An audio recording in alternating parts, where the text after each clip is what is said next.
Some weapons that Ukraine paid for were not received, and some donated weapons are essentially scrap metal. This report comes from the New York Times, which cites official documents from the Ukrainian government and a high-ranking Ukrainian official, who are aware of Ukraine's arms purchases.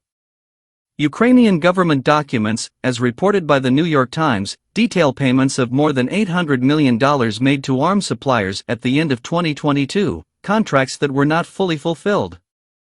Ukrainian arms buyers claimed that some missing weapons were eventually delivered to them, while middlemen returned the money in other cases. The sources of the New York Times confirmed the details of this arms purchase.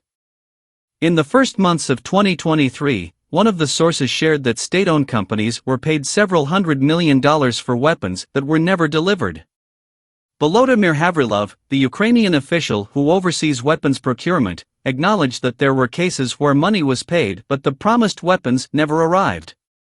He mentioned that the government is currently reviewing their past transactions and blacklisting unreliable contractors.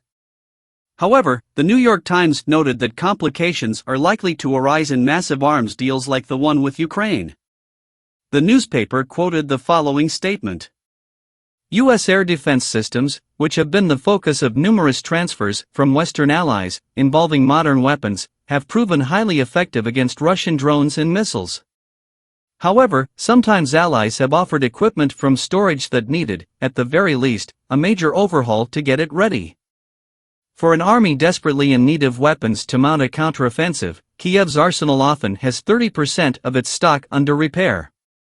This is a significant and concerning rate, according to defense experts.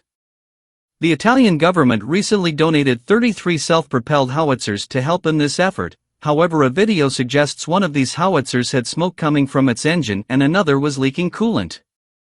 Given the pressing need to combat Russian aggression, Ukraine requested inspections and repairs at Italian facilities, and some shells were reportedly dismantled by the Italian Ministry of Defense several years ago. Despite Italian claims, Ukrainian government documents confirm that the country paid Ultra Defense Corporation, an American arms dealer, $19.8 million to repair 33 shells.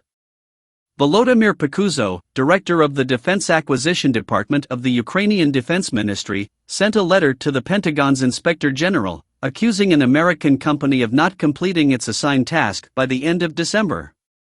This resulted in 13 howitzers being shipped to Ukraine in January, but they were deemed unfit for combat missions, according to one of the documents. According to him, the American company had no plans to meet its obligations, and only offered its services. After accusations were made against him, the company's CEO denied wrongdoing and blamed the Ukrainians, citing the lack of maintenance of the howitzers. The New York Times specified that this explanation was directed specifically at the leaking refrigerant system. The CEO claimed that the problem had arisen somehow after the equipment was delivered to Ukraine.